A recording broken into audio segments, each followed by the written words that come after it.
할렐루야. 우리 함께 사도신경으로 우리 신앙 고백하시면서 주님 앞으로 나아가겠습니다. 전능하사 천지를 만드신 하나님 아버지를 내가 믿사오며 그 외아들 우리 주 예수 그리스도를 믿사오니 이는 성령으로 잉태하사 동정녀 마리아에게 나시고 본디오 빌라도에게 고난을 받으사 십자가에 못 박혀 죽으시고 장사한 지 사흘 만에 죽은 자 가운데서 다시 살아나시며 하늘에 오르사 전능하신 하나님 편에 앉아 계시다가 저리로서 산자와 중자를 심판하러 오시리라. 성령을 믿사오며 거룩한 공회와 성도가 서로 교통하는 것과 죄를 사해 준 것과 몸이 다시 산 것과 영원히 산 것을 믿사옵나이다. 아멘. 찬송가 384장 함께 찬양하시겠습니다. 384장 나의 갈 길 다가도록 우리 함께 찬양하시겠습니다.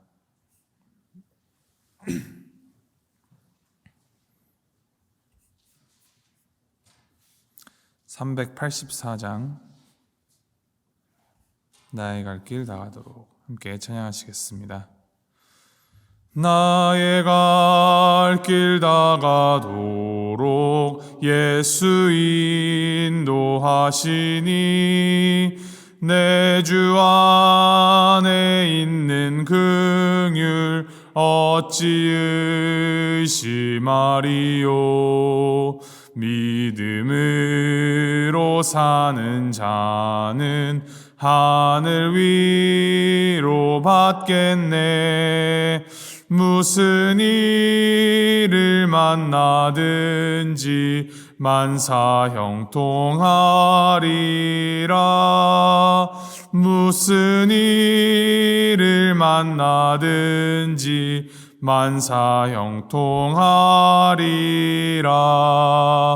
나의 갈 길 다가도록 예수 인도하시니 어려운 일 당한 때도 족한 은혜 주시네.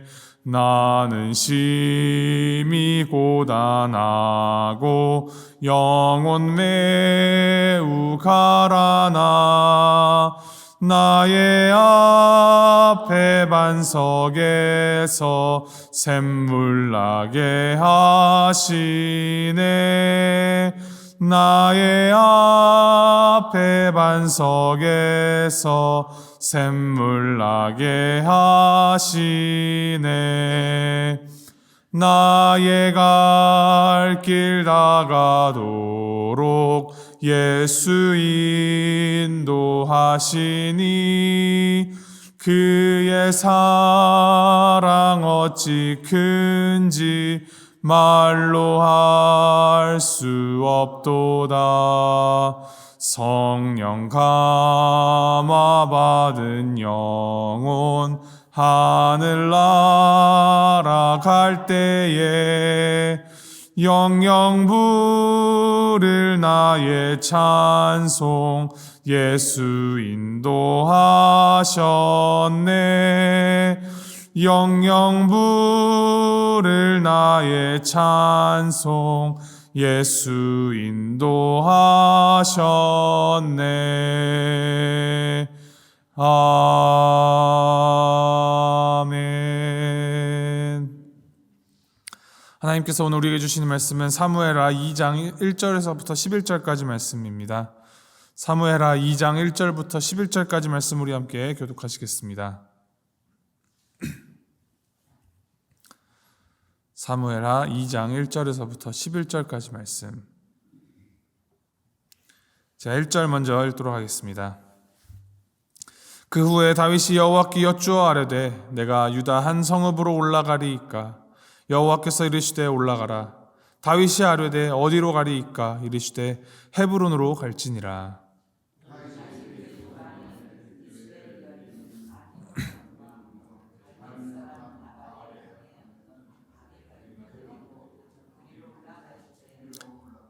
또 자기와 함께한 추종자들과 그들의 가족들을 다윗이 다 데리고 올라가서 헤브론 각 성읍에 살게 하니라.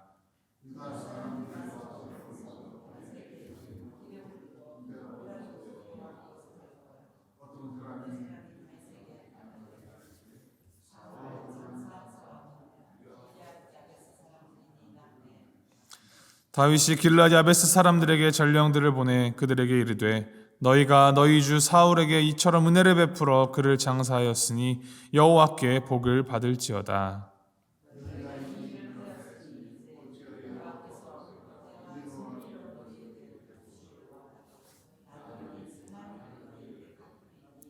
이제 너희는 손을 강하게 하고 담대히 할지어다.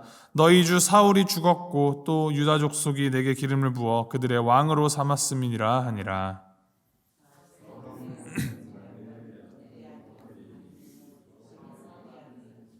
이스보셋을 데리고 길르앗과 아술과 이스라엘과 에브라임과 베냐민과 온 이스라엘의 왕으로 삼았더라.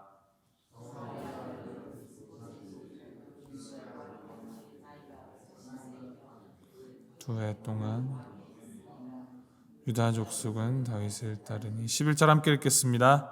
다윗이 헤브론에서 유다 족속의 왕이 된 날수는 7년 6개월이더라. 아멘. 사울이 죽었습니다. 사울을 피해서 시글락에 와 있었던 다윗은 이제 사울을 피신할 필요가 없었습니다. 이 사울이 죽었다라는 사실은 곧 이제부터는 진정한 다윗의 시대가 열렸다라는 것으로도 볼 수 있습니다.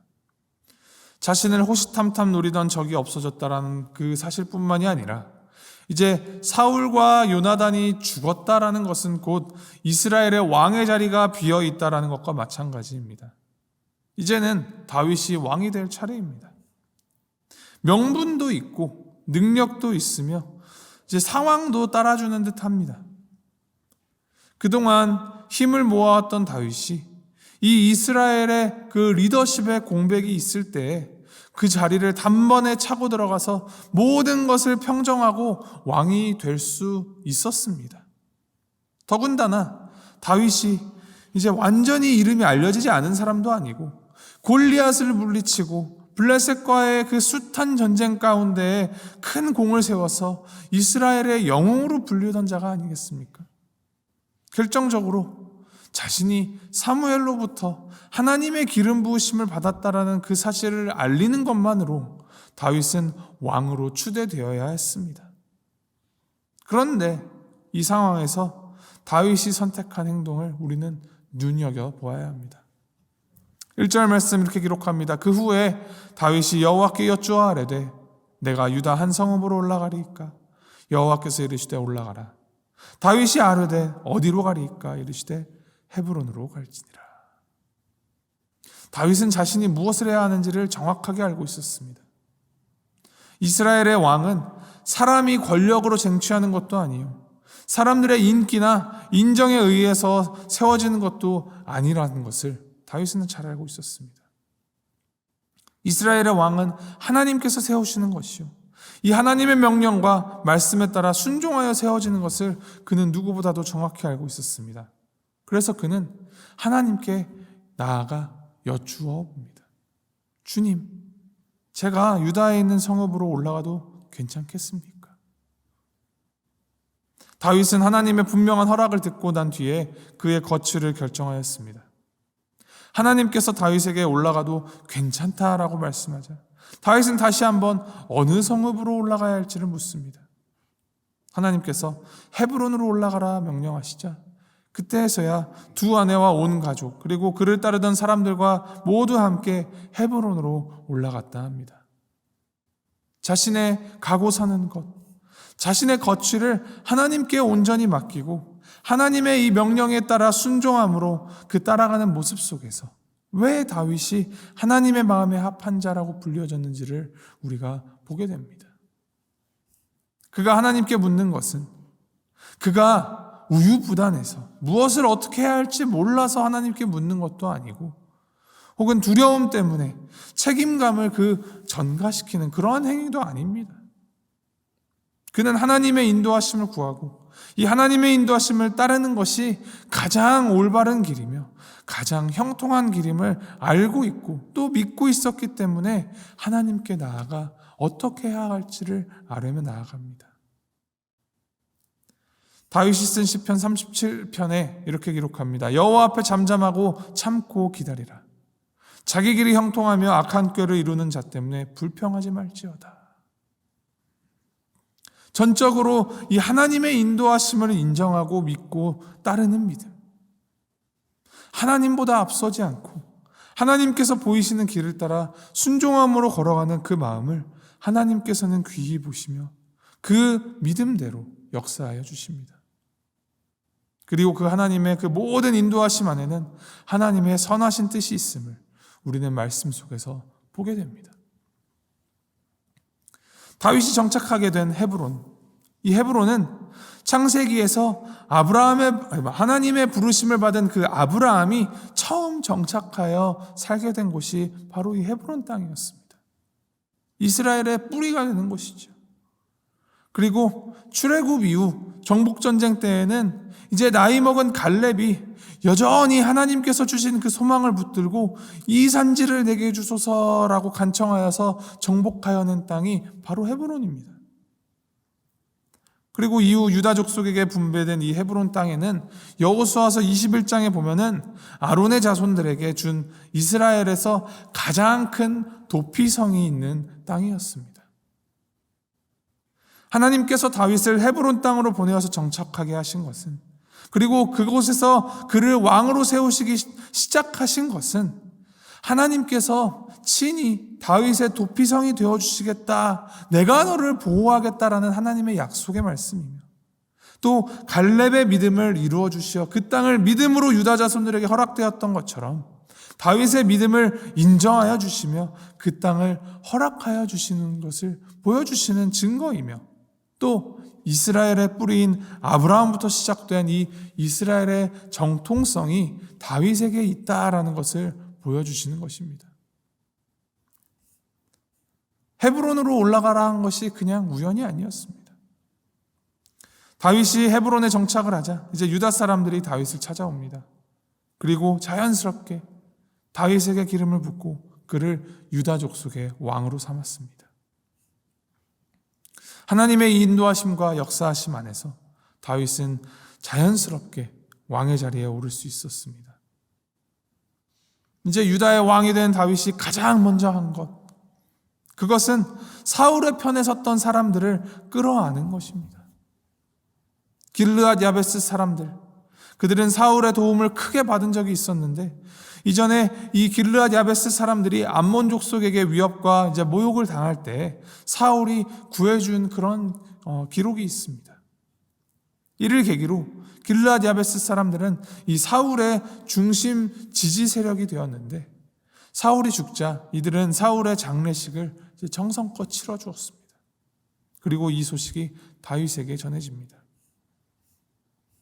그 소식을 듣고 다윗이 그 길르앗 야베스 사람들을 호의로 대합니다. 강압적으로 힘으로 그들의 마음을 돌려 자신의 세력으로 꾸르게 할 수 있었지만, 그렇게 만들어낼 수 있었지만 다윗은 강제적으로 그들의 마음을 돌리려 하지 않았습니다. 오히려 사울에 대한 그들의 충성에 대해서 칭찬하면서 축복하여 주고, 그들의 마음이 어떠하든 다윗 자신은 그들에게 선을 베풀 것을 약속합니다. 오늘 말씀 5절부터 7절 말씀을 보면 다윗이 얼마나 진심을 다하여서 정성껏 그들을 위로하고 그들을 칭찬하고 축복하는지를 볼 수 있습니다. 5절에 여호와께 복을 받을지어다, 6절에 여호와께서 은혜와 진리로 너희에게 베푸시기를 원하고 나도 이 선한 일을 너희에게 갚으리니, 그리고 7절에 이제 너희는 손을 강하게 하고 담대히 할지어다. 이 사울의 장사를 치러준 길르앗 야베스 사람들, 진심으로 그들을 축복하여 주고 그들에게 실질적으로 도움을 주겠다 약속하며 그들의 그 슬픔과 아픔에 동참하는 모습을 보입니다. 이제 왕이 되어서 자신의 존재감을 드러내고 자신의 영향력을 떨치려 하기보다 하나님의 마음을 헤아리고 또 사람들의 마음을 헤아려서 위로를 건네고 하나님의 사랑을 드러내는 데 열중합니다. 그리고 하나님의 마음을 따라 이 맡은 일에 충실히 그 감당하였을 때 사울의 편에 섰던 자들도 다윗을 하나님께서 세우신 왕으로 인정하고 따르게 되는 하나님의 역사하심이 그 가운데 그를 통하여 이루어지고 있었습니다. 8절 이후 말씀에 오늘 이 다윗과 대조되는 또 다른 왕이 한 명 등장하는데, 이 사울의 군대 총사령관으로 있었던 아브넬이 자신의 그 세력을 구축하기 위하여서 사울의 아들 이스보셋을 왕으로 세웁니다. 사울의 아들이 왕이 되는 것이니 어떻게 보면 자연스러워 보일 수도 있고 당위성도 갖춘 것으로 보입니다. 그러나 우리는 이스라엘의 왕은 인간이 자신의 힘으로 세우는 왕이 아닌 하나님께서 기름 부음을 통하여서 세우신 왕이어야 함을 알고 있습니다.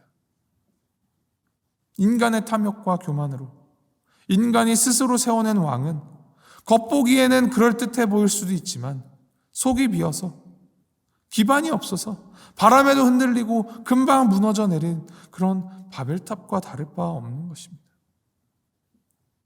그 왕이라는 것 자체에 사로잡혀서 내가 왕이 될 수 있다라는 인간의 무지함과 탐욕은 하나님만이 왕 중의 왕이요, 우리의 유일한 왕이요 주님이셔야 한다라는 그 믿음을 지워내버리고 밀어내버렸습니다. 그리고 그 결과 성경 말씀하는 여러 곳에서 하나님께서 조명하여 주시는 것처럼 결국 그러한 인간의 유약함은 모래 위의 집처럼 무너져 내리고 하나님의 심판을 피하지 못합니다.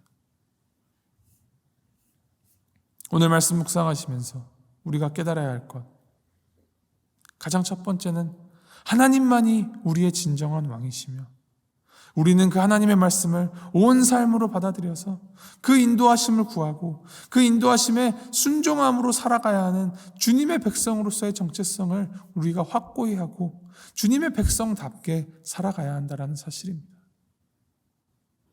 눈앞에 놓인 이 달콤한 것에 마음을 빼앗겨서 내 마음대로 하나님의 이름만 이용하면서 부당한 이득을 취하려 하는 것, 하나님께서 미워하시는, 하나님께서 결국 심판하실 커다란 죄입니다.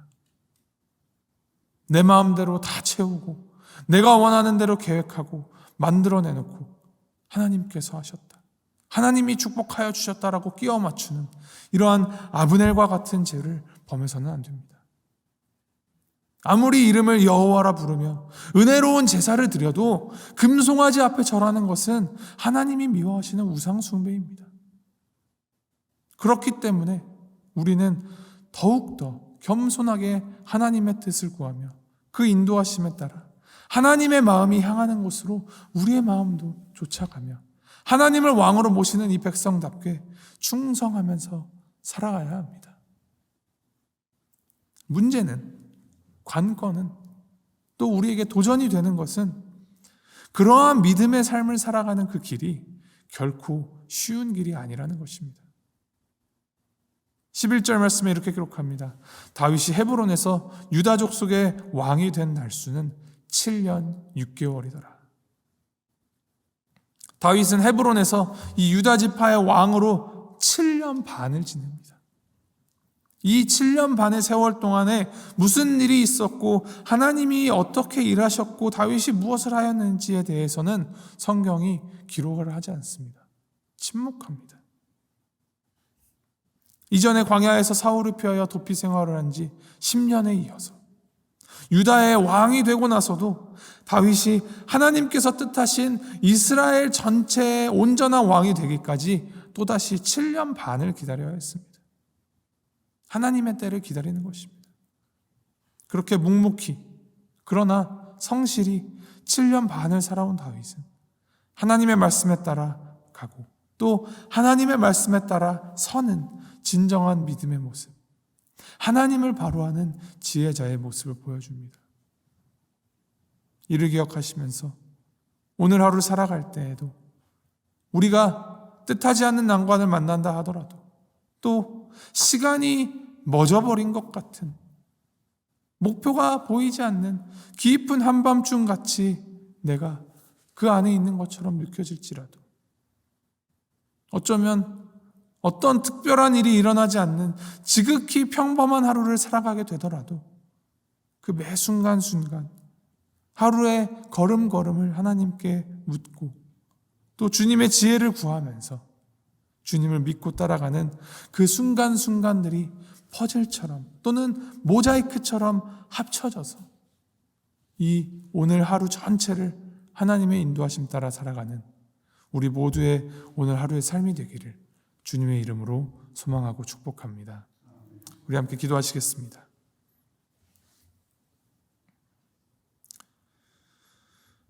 하나님 아버지, 우린 한 치 앞도 내다볼 수 없는 존재이면서도 내가 마치 인생의 모든 것을 다 알고 있으며 내 마음대로 조종할 수 있는 것처럼 내 삶을 살아가는 어리석음을 범하는 죄인임을 주님 앞에 우리가 고백합니다. 주님, 이러한 어리석음, 나만 바라보고 내 마음대로 하려는 이 잘못된 생각에서 벗어나 우리의 길을 다 아시며 우리를 참 생명으로 인도하시는 주님만을 왕으로 삼고 주님께 묻고 주님의 지혜를 구하며 그 인도하심 따라 행하며 살아가도록 주님 인도하여 주시옵소서. 내가 하나님의 백성임을 늘 자각하며 육신의 소욕이나 나의 판단이 아닌 오직 주님의 마음을 따라 더욱 사랑하며 살아가는 우리가 되도록 주님 붙들어 주시옵소서. 우리를 위하여 일하시는 그 성령의 역사를 믿음의 눈으로 보게 하시고 우리가 보지 못한다고 하여서 느끼지 못한다고 하여서 하나님보다 앞서지 않게 하시며 겸손과 인내로 주님의 길을 예비하고 또 주께서 주신 십자가 달게 지고 따라 살아가는 우리 각 사람이 되도록 성령님께서 주님 함께하여 주시옵소서. 우리 가운데 역사하실 주님의 그 일을 기대하면서 나아갑니다. 이 모든 말씀 우리 가운데 크게 역사하실 우리 주 예수 그리스도 이름으로 기도합니다. 아멘. 하늘에 계신 우리 아버지여, 이름이 거룩히 여김을 받으시오며 나라의 마옵시며 뜻이 하늘에서 이룬 것 같이 땅에서도 이루어지이다. 오늘날 우리에게 일용할 양식을 주옵시며 우리가 우리에게 죄 지은 자를 사하여 준 것 같이 우리의 죄를 사하여 주옵시고 우리를 시험에 들게 하지 마옵시고 다만 악에서 구하옵소서. 대개 나라와 권세와 영광이 아버지께 영원히 있사옵나이다. 아멘.